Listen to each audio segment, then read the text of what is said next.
بە دوو پاکە ماسک و سەنتەر بە سەنتەر.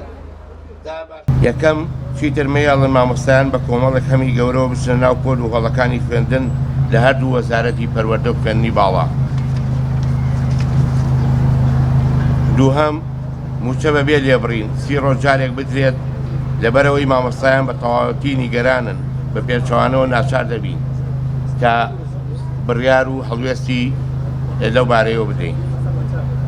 خاڵی باب لە بەرزکردنەوە دەست پێ بکاتەوە، خاڵی دەست بە دابەشکردنی زەوی و یەکەی نیشتەجێبوون بکرێتەوە، خاڵێکی تر وانەبێژان بکرێنە فەرمی بە پێی بنەما و پێویستیەکان.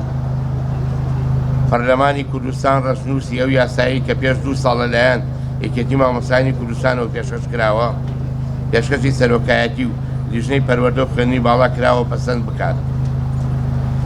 خاڵێکی تر بودجەی پێویست بۆ وەزارەتی پەروەردە و وەزارەتی خوێندنی باڵا دابین بکات.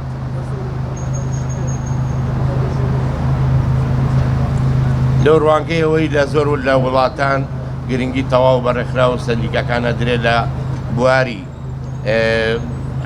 هەماهەنگیکردن و گەڵاڵەکردنی بڕیارەکان، بەڵام بەداخەوە لە هەرێمی کوردستان هیچ جۆرێک لەو پرانسیپانە جێبەجێ ناکرێت. وەزارەتی پەروەردە یەکێتی مامۆستایان بەشدار ناکرد لە بڕیار و ڕاستپاردەکانیە، بۆیە لە ڕابردوو لە ئێستا و داهاتوو ژێمە خەباتی ڕێکخراوەیمان بەردەوامە بێت بۆ ئەوەی بەشێبین لە بڕیاردان، بەشێبین لە هەماهەنگیکردن و پێشنیارکردن و پێشخستنی کەرتی پەروەردە و خوێندنی باڵا لە هەرێمی کوردستانە.